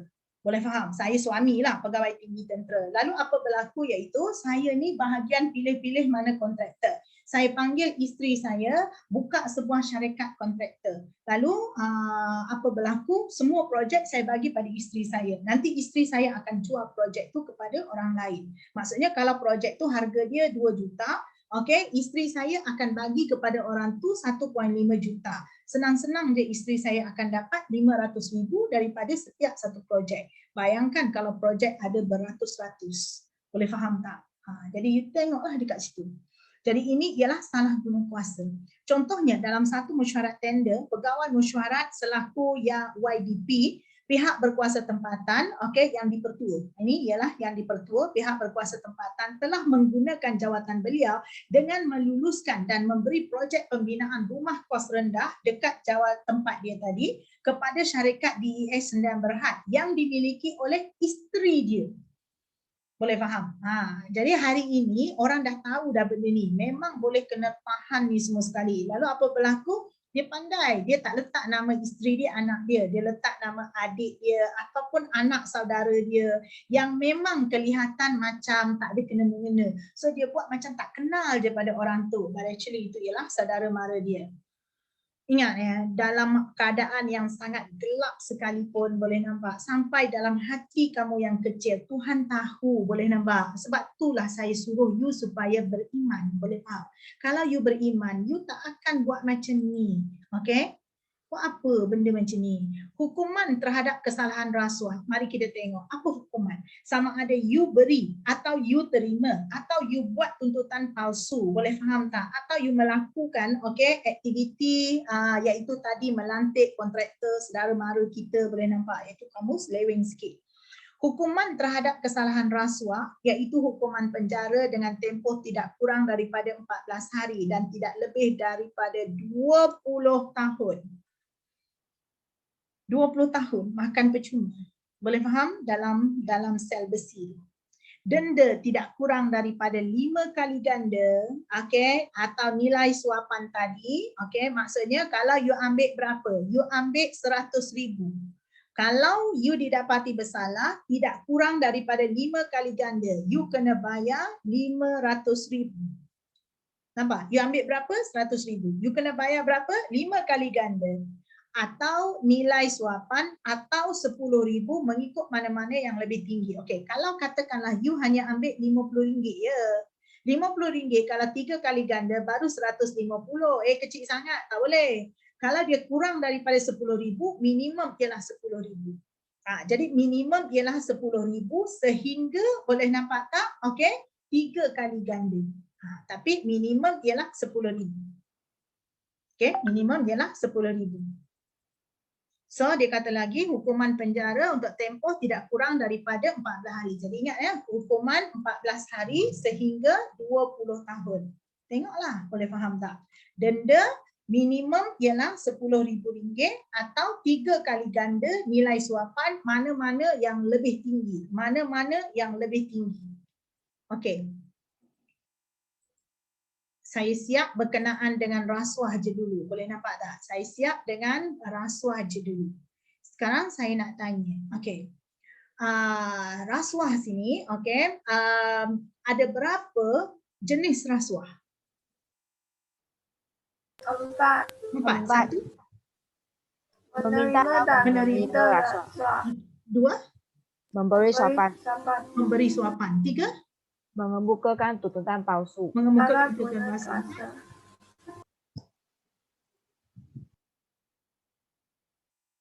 4. Salah guna kuasa. Salah guna kuasa. Hukuman? Terhadap salah 14 hari 14 hari tidak lebih 20 tahun. 20 tahun. tahun. 20 tahun. Okey. Denda? 5 kali ganda. 10,000 atau 3 kali ganda. Mana-mana yang lebih tinggi? Tak tinggi. Bukan Tinggi. mana-mana yang lebih rendah. Mana-mana yang lebih tinggi. Kita akan pilih mana yang lebih tinggi. So ingat rasuah. Habis cerita pasal rasuah, sekarang cerita pasal penyelewengan. Seleweng. Boleh nampak tak? Seleweng. Ni tegak, ni tepi sikit. Seleweng. Tindakan seseorang atau sesuatu pihak yang menyalahgunakan harta dengan curang. Boleh nampak tak? Curang. Atau menggunakan harta orang lain. Curang ni, kamu tahu tak? Contoh kamu husband, boleh nampak. Kamu sepatutnya jaga isteri, jaga anak kamu. Yang kamu pergi jaga isteri jiran sebelah, buat apa? Boleh faham tak? Curang lah tu, boleh ikut. Hei, boleh faham. Curang. Atau menggunakan harta orang lain atau pihak lain yang telah diamanahkan hak penjagaannya. Kamu dah diamanahkan kepadanya demi kepentingan diri kamu sendiri. Contoh yang biasa cikgu kata ialah saya ialah bos, boleh ikut, kamu ialah driver saya. Lalu apa berlaku? You hantar saya pergi kerja, kemudian you ambil kereta saya tadi, you ialah bos, lalu apa berlaku? You pun pergi buat Grab car pula. Okey, pergi ambil orang pula, buat teksi pula kereta saya. Okey, seseorang harus mempunyai kuasa yang sah ke atas harta yang diamanahkan kepadanya dalam tempoh orang itu melakukan penyelewengan. Membawa maksud memang saya amanahkan kepada kamu, memang jelas. Okey, untuk menjadi driver saya. Tapi kamu telah buat penyelewengan dalam waktu tersebut. Okey, dalam waktu tersebut. Mari kita tengok lagi.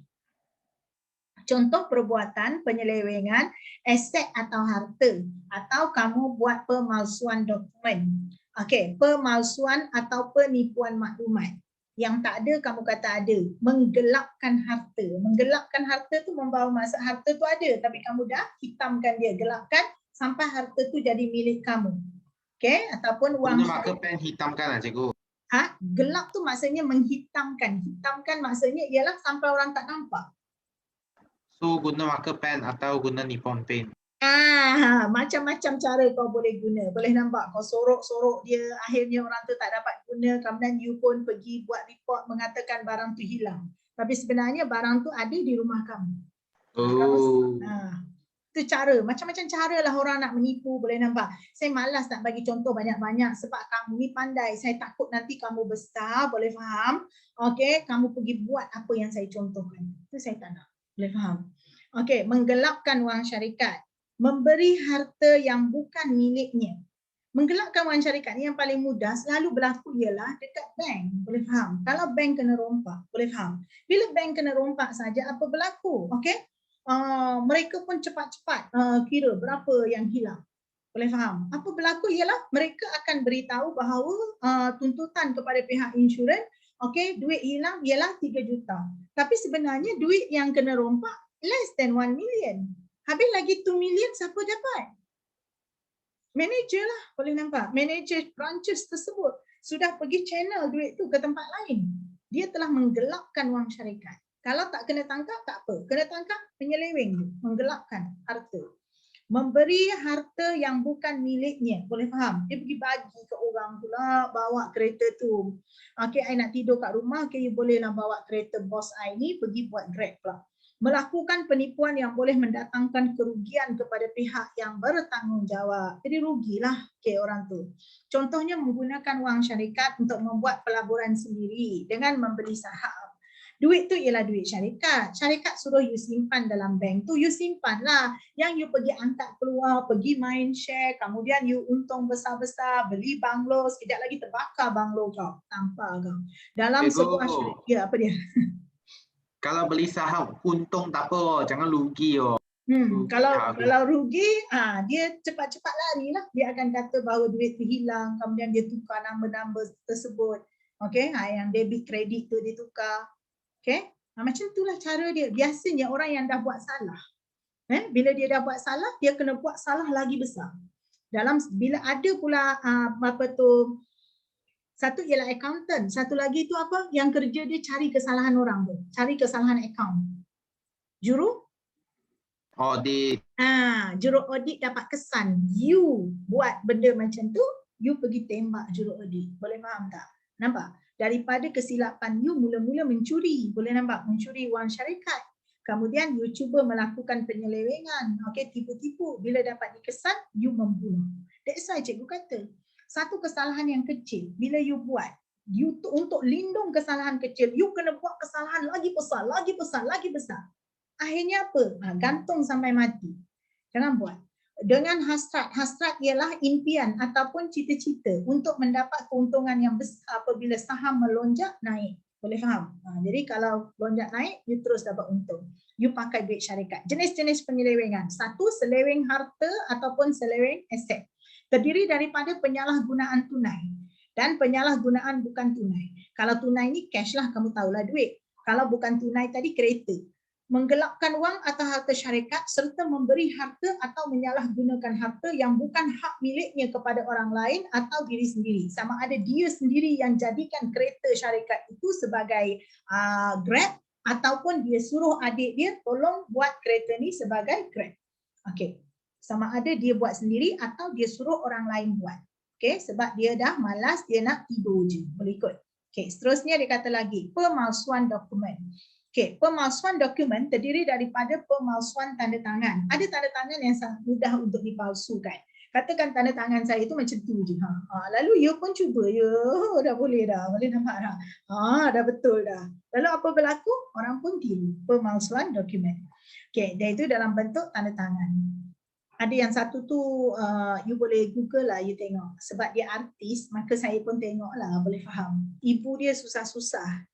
Okey, buka sebuah syarikat. Kemudian ibu dia tu kahwin dengan, memang ibu dia kahwin dengan bapa dia, boleh nampak tak bapa dia ni tadi. Lalu apa ibu dengan bapa? Syarikat tu dah jadi besar. Bila syarikat tu dah besar, bapa dia ni boleh nampak dia tak ceraikan ibu dia, tapi dia kahwin lagi satu. Jadi dia ada second wife, boleh nampak. Lalu apa berlaku ialah bila dia ada second wife, boleh ikut, second wife dia pun dah ada anak. Lalu apa berlaku, ni semua dah besar-besar, ni dah besar-besar semua, dah tua dah ni, semua dah tua, boleh nampak. Okey, lalu apa berlaku ialah si bapa dia tipu tanda tangan dia punya first wife.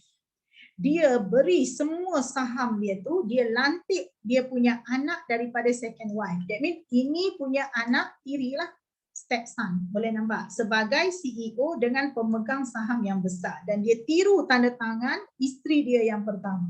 Isteri dia bawa kes ke mahkamah membuktikan bahawa tanda tangan tersebut adalah tanda tangan yang palsu. Tapi susahlah, dia kena ambil lawyer lah, bawa turun naik mahkamah. Tahulah mahkamah Malaysia ambil masa yang sangat lama juga, boleh faham tak? Berbulan-bulan, akhirnya dia dapat membuktikan dan suami dia tu dia buanglah daripada syarikat tersebut. Okey, pemalsuan dokumen. Itu di bawah tajuk pemalsuan dokumen, penyelewengan tu. Okey, invoice, iaitu dia palsukan invoice urus niaga yang dijalankan secara kredit, kandungan-kandungan dalam dokumen tu berapa persen, dan juga surat pengesahan sakit. Jadi tak boleh palsukan dia. Contohnya memalsukan tanda tangan dalam kontrak perniagaan atau memalsukan sijil cuti sakit. Boleh faham? Okey. C pula, pemalsuan atau penipuan maklumat. Jadi jenis-jenis penyelewengan ya, satu penyelewengan aset tunai ataupun aset bukan tunai, kedua pemalsuan dokumen, ketiga pemalsuan berkenaan dengan maklumat. Okey, maklumat. Terdiri daripada pembocoran atau penjualan rahsia perdagangan. Bocor ni contoh seperti maklumat untuk peperiksaan. Okey, ada satu peperiksaan, nama peperiksaan STPM Penggal 3. Peperiksaan ini hanya akan berjalan, boleh nampak tak, pada 18 Mac contohnya, okey, 2021. Hari ini bertarikh 1 Mac 2021. You tahu saya siapa? Saya Kerani. Boleh nampak dekat mana? Kementerian Pendidikan, okey, Kementerian Pendidikan, bahagian lembaga peperiksaan. Bahagian lembaga peperiksaan Jalan Duta. Lalu apa berlaku? Bila stok kertas soalan tu datang, saya terus dia ambil satu. Saya ambil satu PA, satu PP, satu ekonomi, kemudian saya jual. Boleh faham tak? Jadi ataupun saya tak jual dokumen tu. Saya telefon, saya cakap, okey, ada siapa-siapa nak, saya nak bagi satu soalan, okey, RM200. So you share lah, ramai-ramai beli daripada saya. Jadi itu ialah maklumat. Maklumat yang saya bocorkan. Itu kalau kena tangkap dia. Terdiri daripada pembocoran atau penjualan rahsia perdagangan seperti formula, paten, ciptaan, okey, program perisian, produk baharu dan juga maklumat-maklumat dalaman. Jadi maklumat dalaman tadi cikgu bagi contoh peperiksaan besar, SPM. Kalau setakat peperiksaan penggal 1 sekolah tu tak ada apa-apa. Tapi pun menyusahkan cikgu lah sebab kena set soalan baru. Contohnya seorang pekerja memperoleh rahsia perdagangan atau menggunakan maklumat dalaman untuk dijual kepada pesaing bagi mendapatkan ganjaran. Tahu tak? Ada satu nama Coca-Cola. Okey, Coca-Cola. Satu lagi nama Pepsi. Okey, jadi ada pekerja Coke ni. Boleh nampak? Pekerja dia kerja dekat sini. Lalu dia pergi ke syarikat Pepsi, dia pergi jual. Okey, formula Pepsi, formula Coca-Cola kepada Pepsi. Okey, owner Pepsi beritahu kepada owner Coca-Cola dan pekerja tersebut dipecat. Boleh nampak? Itu ialah menjadi sejarah lah, boleh faham. Dan kalau kita buat bisnes, you ingatlah Coca-Cola. Pada tahun pertama, boleh nampak dia dijalankan, Coca-Cola hanya mampu menjual 25 botol sahaja sepanjang tahun. Dan hari ini you tengok berapa bilion botol dia can dijual pada setiap bulan. Boleh faham tak? Million lagi lah Coke. Jadi kena sabarlah. Okay, start. Mari tengok penyelewengan. Semula penyelewengan, okey, ada 3 benda. 1, penyelewengan aset ataupun harta. 2, pemalsuan dokumen. Jadi harta tu terbagi 2, harta tunai dan harta bukan tunai. Pemalsuan dokumen. Ketiga, pemalsuan dalam bentuk maklumat. Ada 3 3. Okey, hukuman terhadap masalah penyelewengan tadi bila kau dah buat kerja ni iaitu 6 bulan sehingga tidak melebihi 5 tahun. Jadi 6 hingga 5 tahun. 6 hingga 5 tahun. Nampak tak? Dia lebih sikit lah berbanding dengan rasuah. Rasuah teruk lagi boleh nambah. Rasuah sampai 20 tahun maksimum.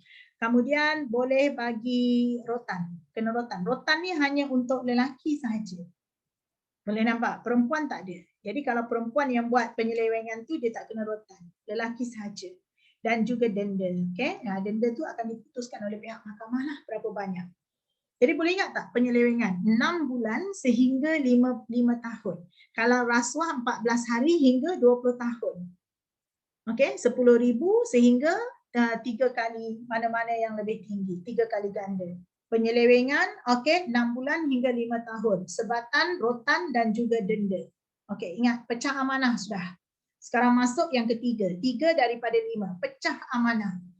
Amanah ni ialah kepercayaan. Orang bagi kepada kamu kepercayaan, kamu pecahkan dia. Boleh nampak? Amanah ni ialah satu kepercayaan. Okey. Berlaku apabila seseorang diberi satu kepercayaan, satu tanggungjawab, satu amanah, telah mengutamakan kepentingan peribadi dan kepentingan lain melebihi daripada amanah yang telah diberikan. Contoh, seorang itu telah menyalahgunakan harta yang telah diamanahkan untuk kegunaan sendiri seperti menggunakan harta pejabat atau penyalahgunaan wang syarikat. Cikgu-cikgu nampak macam hampir sama je dengan penyelewengan. Cuba tengok mana beza dia macam mana. Mana beza dia macam mana. Okey, mana beza dia. Okey, lalu apa berlaku? Berikut merupakan beberapa contoh pecah amanah yang sering berlaku. Pengurus dana melesapkan wang pelaburan pelanggan di bawah kelolaannya. Okey, apa beza dengan penyelewengan? Siapa boleh beritahu cikgu? Apa beza penyelewengan dengan pecah amanah? Cikgu, kalau penyelewengan macam harta itu kan, memang bukan bagi dia guna punya, tapi dia ambil alih supaya untuk kegunaan diri. Tapi bagi pecah amanah kan, yang sesuatu kuasa ataupun aset telah diamanahkan kepada seseorang. So dia guna itu untuk kepentingan sendiri. Okey. Betul tak? Wow. Okey, Selin jawab macam tu. Yang lain faham tak apa Selin cakap? Faham. Faham. Okey. Chin okey? Okey, cikgu. Okey. Cuma saya nak beritahu pada kamu, pecah ialah satu benda you hempas pecah. Boleh nampak? Satu benda you hempas pecah. Kejap. Ada orang nak masuk ni. KW. Okey. Selesai. Satu benda you angkat dia terus pecah. Kalau seleweng tadi cikgu kata dia sepatutnya jalan tegak. Dia pergi tepi sikit. Tu sound effect. Boleh nampak? Kalau macam tadi, sini duit. Berapa? 50,000 duit syarikat. Sini pecah amanah. Duit juga. Berapa? 50,000. Sama je. Bezanya bila you pecah amanah, boleh nampak tak? Duit 50,000 ni hilang. Hilang. You ambil terus. Lesak. Gone. Okay, missing in action. Dah tak jumpa dah dia dekat mana. Kalau seleweng ni, duit 50,000 is still there. Masih ada lagi. Tapi you pakai, you seleweng dia sikit untuk beli saham. Untuk beli saham, bagi you dapatkan manfaat daripada duit ni. Untuk you dapat manfaat sendiri. Bukan untuk manfaat. Bukan bila you dapat untung tu, you pulang balik kepada syarikat. Tak, boleh faham tak? Jadi you nampak, 50,000 memang 50,000. Boleh faham? Cuma bezanya kalau pecah amanah, memang dah tak jumpa dah. Duit tu dah hilang. Tapi kalau seleweng, duit tu masih ada. Okay? Cuma you sebelum dia sampai kepada tabung syarikat, okay, savings account syarikat, you sudah corner dia ke bursa saham. Seleweng. Okay. Peguam memanipulasikan wasiat si mati yang telah diamanahkan kepadanya. Boleh nampak? Itu pecah amanah. Si mati tu dah mati. Boleh nampak? Sekarang dia bangun, dia cekik leher kau kan. Apa kau rasa? Boleh nampak? Jadi si mati tadi katakanlah ada meninggalkan 4 wife. Okey, 4 isteri.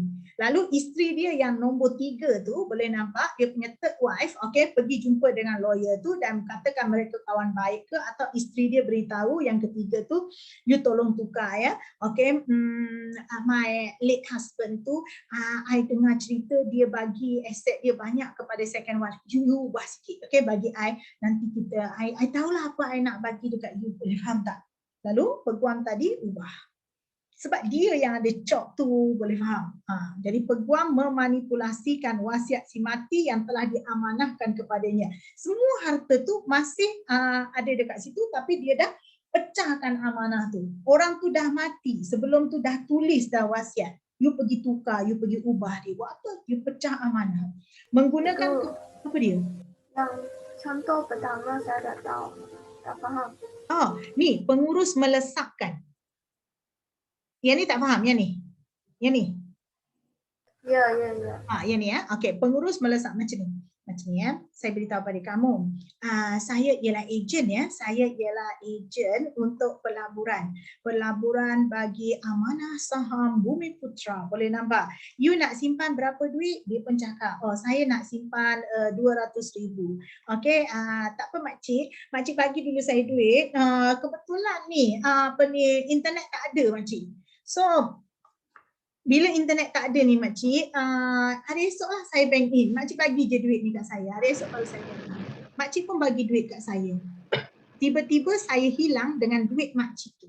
Jadi duit makcik tu habis, makcik tu tak ada black and white, makcik tu pun tak tahu saya siapa, boleh faham tak? Cuma saya perkenalkan diri saya sebagai ejen pelaburan. Mungkin saya benar-benar ejen. Tapi makcik tu tak dapat kenal saya sebab ejen mungkin ada beribu-ribu orang. Jadi faham tak maksud melesakkan itu? Saya buat lari dia makcik tu. Boleh. Boleh? Okey. So senang ceritanya lah, ambil duit, hilangkan orang.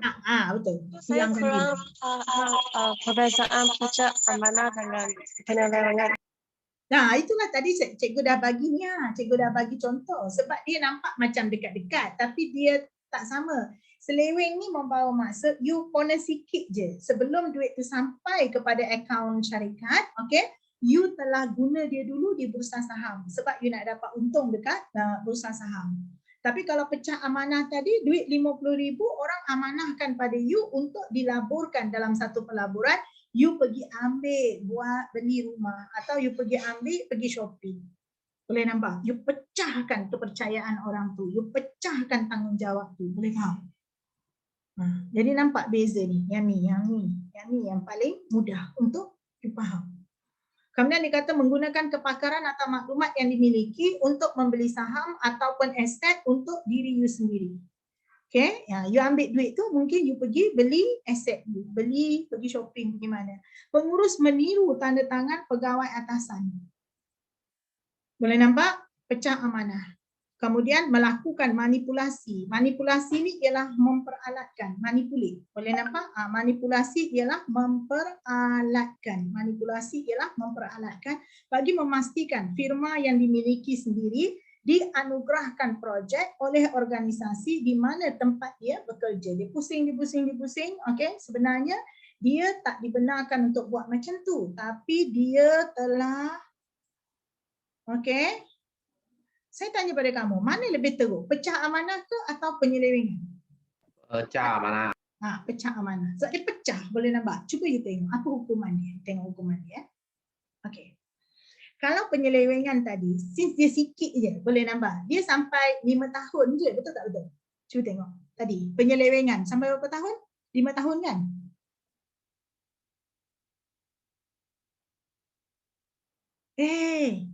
Tidur ke semua orang ni? Cuba tengok penyelewengan. Apa hukuman dia? Ni Tak kurang daripada 1 tahun. 6 bulan hingga Bulan hingga 5 hingga tahun. 5 tahun. Dia Cuba lebih you 5 tengok tahun. pecah amanah. ada sepatan. 1 Cuba tahun you hingga tengok 10 pecah tahun. amanah. Bukan kecil anak, besar. Tapi kalau ikutkan dia punya ranking, yang paling besar kepala dia rasuah. Boleh nampak hukuman dia. You tengok pada hukuman dia. Kemudian pecah amanah. Pecah amanah. Penyelewengan ni kalau kita belajar 3 je dulu. Boleh nampak penyelewengan ni dia kecil ya, kecil-kecilan. Boleh nampak. Cuba you tengok hukuman dia. Kalau yang tadi 6 bulan, yang ni 1 tahun. Okey, minimum. Kalau yang tadi maksimum dia ialah 5 tahun penyelewengan. Dia tak, dia 10 tahun. Yang tadi ada rotan. Ni pun ada rotan. Boleh nampak. Rotan ni hanya untuk lelaki ke perempuan?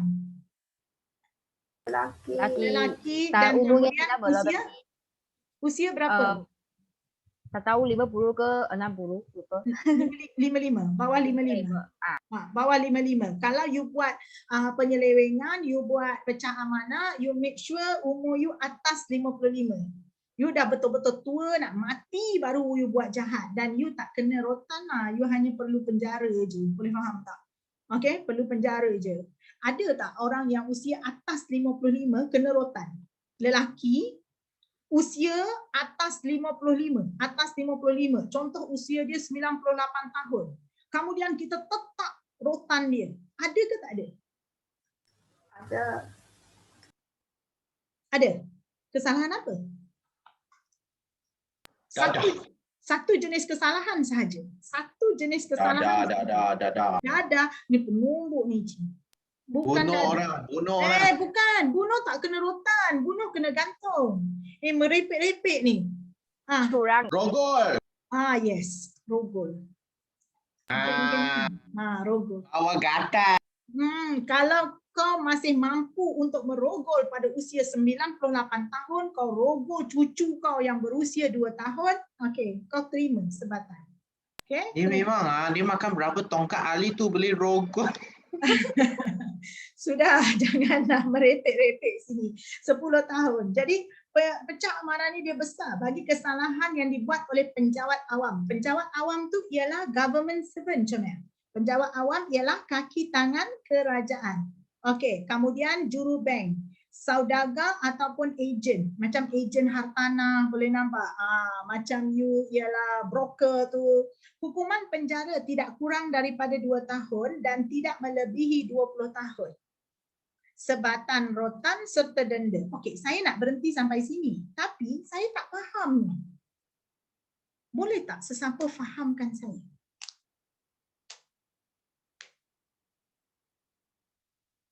Ya, memang betul saya nak berhenti. You nak tidur. Okey, fine. Tapi saya nak faham yang 2 dot di bawah. Saya clear sikit. Supaya jelas. Cuba you cakap. 1 tahun hingga 10 tahun untuk orang biasa dan 2 tahun 20 orang yang bekerja dalam kerajaan. Kalau dia kerja dengan kerajaan. Okey, sekarang saya tolong tukar. Okey, ni penjawat kerajaan kerja dengan kerajaan. Ni juru bank ni kerja dengan swasta. Kerajaan tu boleh. Amanah mereka beza. Amanah mereka beza. Maksudnya kalau cuba Salim. tak maulah cikgu. Cuba. Okey, 1 hingga 10. Satu lagi 2 hingga 20. Sekali ganda ni. Ini tahun. Okey, nombor 1, nombor 2. Kesalahan berbeza juga. Apa Syamil? Kesalahan yang different. Kesalahan yang dia buat. Jadi yang ni kesalahan dia besar, yang ni kesalahan dia besar sangat. Yang ni kesalahan dia kecil sikit. Betul? Amanah dia lebih besar bagi yang kedua. Bagi yang kedua amanah dia lebih besar. Mana you nak tahu dia ialah amanah besar? Kerana dia memegang jawatan yang dia memegang jawatan. Habis yang dekat atas ni amanah dia kecil. Sebab apa? Sebab dia tak ada pegang jawatan. Maksudnya dia tak ada jawatan. So saya rasa kalau untuk bagi kedua itu memang kerja dia adalah untuk melindungi rahsia orang. Kerja dia untuk melindungi rahsia. Yang ni tak ada rahsia. Sudahlah. Dah. Okey, mari sini pandang. Ada rahsia, ada racun saja. Sudah, jangan memekak. Cerita dia macam ni. Saya bagi contoh, saya ialah kerani di pusat tuition kasturi. Kerja saya ialah untuk ambil yuran kamu. Saya ambil yuran. Saya diamanahkan untuk menjadi orang yang kerja dia ambil yuran. Berapa ambil yuran? Saya dah pungut yuran you pada awal hari ni dari pagi sampai ke petang. Saya dah dapat RM30,000. Lalu apa berlaku? Saya ambil yuran dari pusat tuition kasturi. Saya pergi masuk dalam akaun saya sendiri. Siapa nama saya? Nama saya Mahani. Saya ialah kerani di pusat tuition kasturi, nama saya siapa? Mahani. Boleh nampak? Bila kasturi cek mana hilang 30,000, mana hilang 30,000. Boleh faham? Rupanya dah duduk dalam akaun saya. Ada masuk dalam akaun kasturi? Tak ada. Maka kalau saya didapati bersalah, hukuman bagi saya, ini hukuman dia. Iaitu hukuman yang kedua ni. Iaitu 2 hingga 20 tahun. 2 hingga 20 tahun sebab saya perempuan tak ada sebatan, saya akan didenda. Boleh nampak? 90,000. 3 kali ganda. Okay, fine. Keadaan yang pertama pula, yang first pula. Yang first, saya ialah kerani di pusat tuition kasturi. Nama saya Mahani. Cerita sama, saya collect yuran 30,000. Apa berlaku ialah saya nak pergi bank in ni. Memang betul saya nak pergi bank in dekat pusat tuition kasturi punya akaun. Apa berlaku ialah saya sakit perut. Lalu saya perlu pergi ke tandas. Lalu apa berlaku? Saya jumpa kamu. Kamu ni saya sangat percaya. Saya pun beritahu pada kamu, ni tolong bank in ya, since you memang lalu public bank tu kan. You lalu public bank tu, you tolong saya bank in. Boleh nampak? Nombor account, okay, 007, okay, pusat tuition kasturi nanti you nampak. You masuk duit dalam tu ya, ada 30,000. Tolong ya, saya nak pergi toilet. Lalu apa berlaku? You cakap, okey. Sampai sahaja dekat public bank, okay, you tak bank in pun duit tu, you terus bawa lari ke rumah you. Lalu bila saya dapati duit tu tak masuk, orang kasturi cari saya cari you. Bila you didapati bersalah, hukuman bagi you ialah 1 hingga 10 tahun. Kalau you ialah lelaki, you bersama rotan. Boleh nampak tak? Tapi kalau you bukan lelaki, you tak ada rotan. You faham tak maksudnya apa? Bagi orang yang diamanahkan sahaja mengenakan hukuman yang lebih berat, tapi dia amanahkan kepada orang lain mengenakan hukuman yang lebih kecil lah. Ya. Yeah. So you ialah amanah yang kedua. You faham? Maksudnya bukan dia yang ambil gaji dengan pusat tuition kasturi. Yang ambil gaji dengan pusat tuition kasturi ialah saya. So kalau yang pecah amanah tu saya, hukuman dia berat. Boleh tak? Selin, boleh? Faham. Faham? Boleh. Boleh aku faham. Ya, okay. Nah, itu sahaja. See you next week. Next week. Okay. Terima Happy kasih, New Year. Cikgu. Kongsi Bye-bye, Fachai. Happy Macai. Happy New Year. Terima kasih. Bye-bye. Thank you, cikgu. Yeah. Lagi juga. Bye. Cikgu ada soalan, cikgu. Cikgu ada soalan. Apa? Tanya dia.